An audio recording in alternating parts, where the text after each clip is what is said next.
Bonjour, c'est Priscilla, bienvenue par ici. Aujourd'hui, on se retrouve pour peindre ensemble ce petit paysage tout simple en presque monochrome en temps réel. Pour le matériel, tout sera listé dans la boîte de description. Donc je vais passer rapidement dessus au fur et à mesure que j'utiliserai les choses. Et avant toute autre chose, comme là, moi j'utilise des paillettes, eh bien, vous devez réactiver vos paillettes avant de commencer.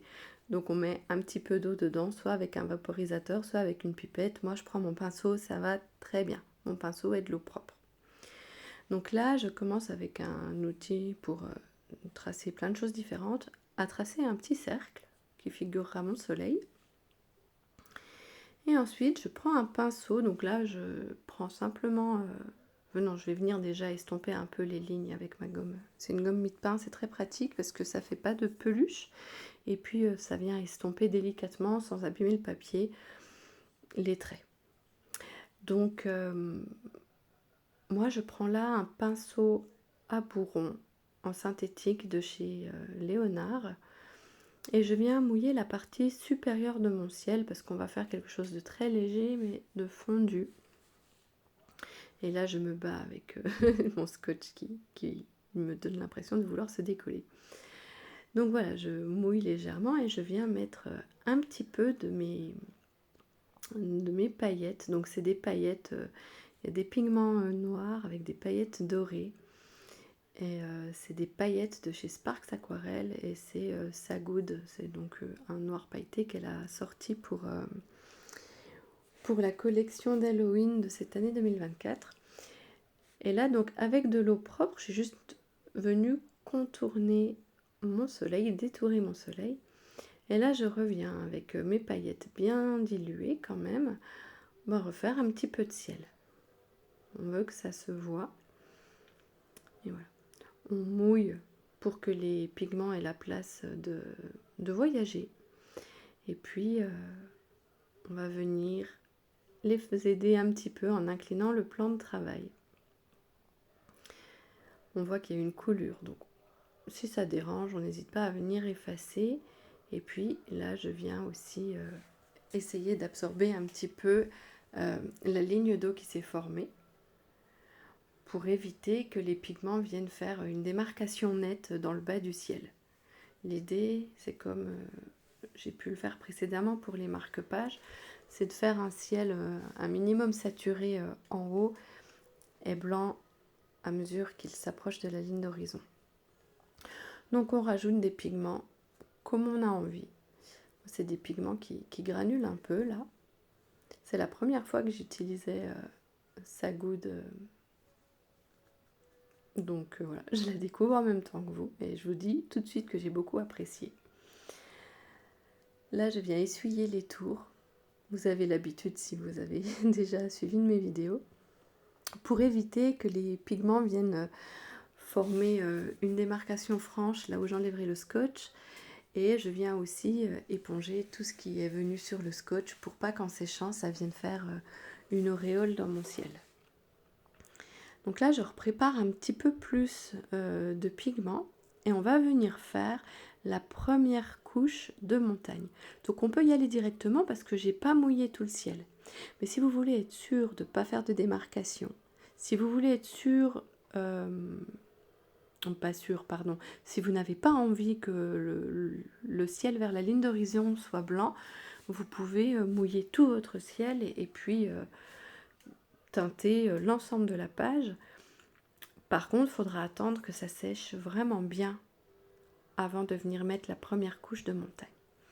Donc comme on peut voir, le dessus, le sommet des montagnes est plus saturé que le reste. C'est parce que c'est au loin et que j'avais envie d'y mettre un petit peu de brume. Donc là maintenant, on laisse sécher. Moi je vais partir le sécher au sèche-cheveux pour aller un petit peu plus rapidement. Mais vous pouvez très bien laisser sécher naturellement. Il faut que ce soit vraiment sec parce que sinon, en posant votre pinceau, ça va, se propager un petit peu, ça ne fera pas une démarcation bien nette.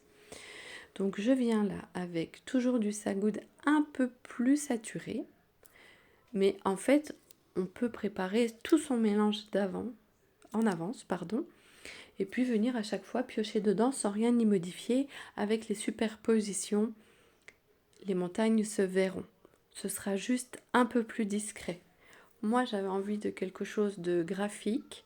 J'avais envie de faire assez peu de couches et de finir sur quelque chose de très saturé. Donc voilà, comme vous avez pu voir, j'ai fait mon sommet et je suis venue emmener mes pigments vers le bas de la feuille. Et je viens enlever ce qu'il y a en trop. On a bien laissé sécher. Moi, je suis partie à la salle de bain avec le sèche-cheveux. C'est pour ça que j'ai peint sur un carton. Et je suis venue rechercher donc du tituba presque à même le godet. Et je viens faire ma dernière couche de montagne. Voilà, elle est bien saturée.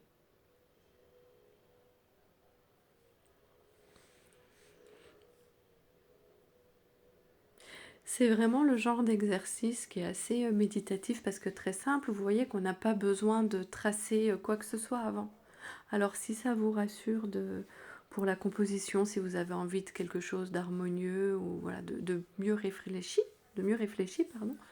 Oui, là je viens prendre le dessous, hein, je vous montrais juste que j'épongeais bien mon pinceau.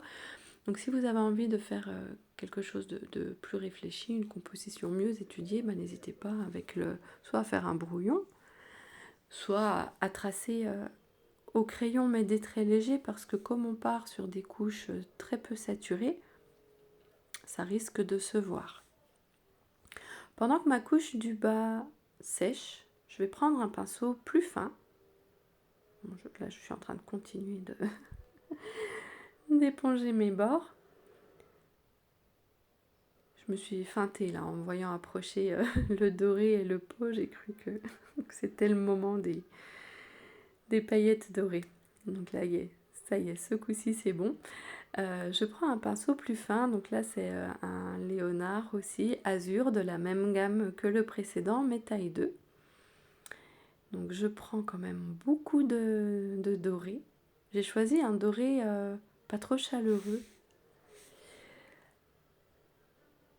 Je trouvais que c'était bien avec le noir.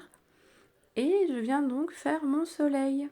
Et là, je mets ma main pour me faire un peu d'ombre parce qu'il y a tellement de lumière que le papier m'éblouit plus qu'autre chose et je trouve pas les bords de mon soleil. Donc c'est dommage de prendre le temps de le tracer pour au final qu'il soit pas rond.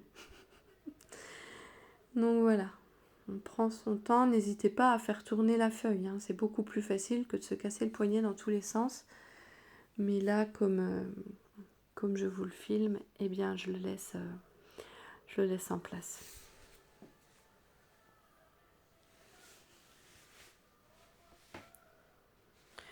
Donc voilà, après c'est au choix, moi j'ai pris quelque chose de très saturé, mais on peut faire quelque chose de plus léger. Et là j'ai bien rincé mon pinceau et j'en profite pour venir effacer une petite éclaboussure malvenue. Donc voilà. Là je croyais avoir fini, mais en fait je me rends compte que dans mon ciel, j'ai une petite démarcation.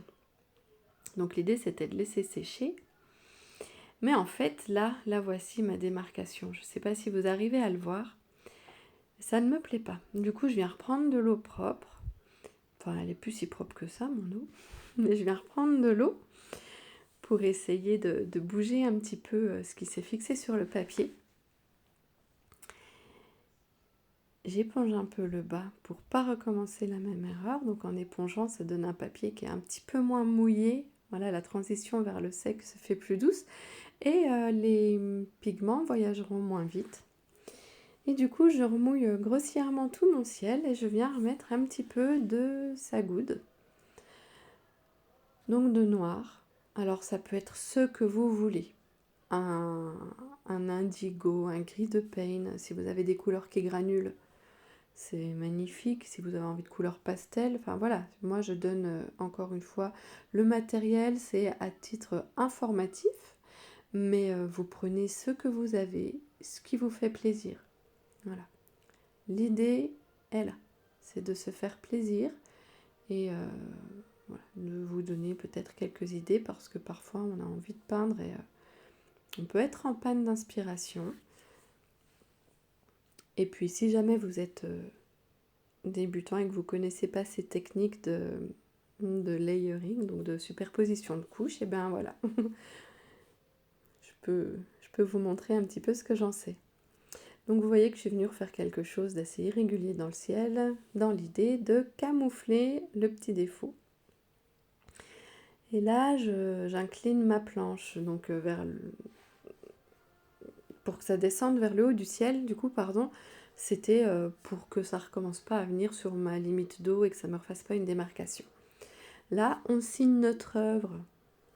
J'ai pris la couleur du ciel pour que ça se voit. Et là, c'est le moment de vérité. On découvre si oui ou non le scotch a fait son job, si oui ou non il était bien posé. Et on découvre ce petit encadrement blanc qui donne, je trouve, une autre dimension aux aquarelles. Et voilà. Et regardez un petit peu comme ça brille. Donc ça, c'est Sagoud et Tituba de Sparks Aquarelle, qui est une artisane marseillaise qui fait un superbe boulot tout en paillettes.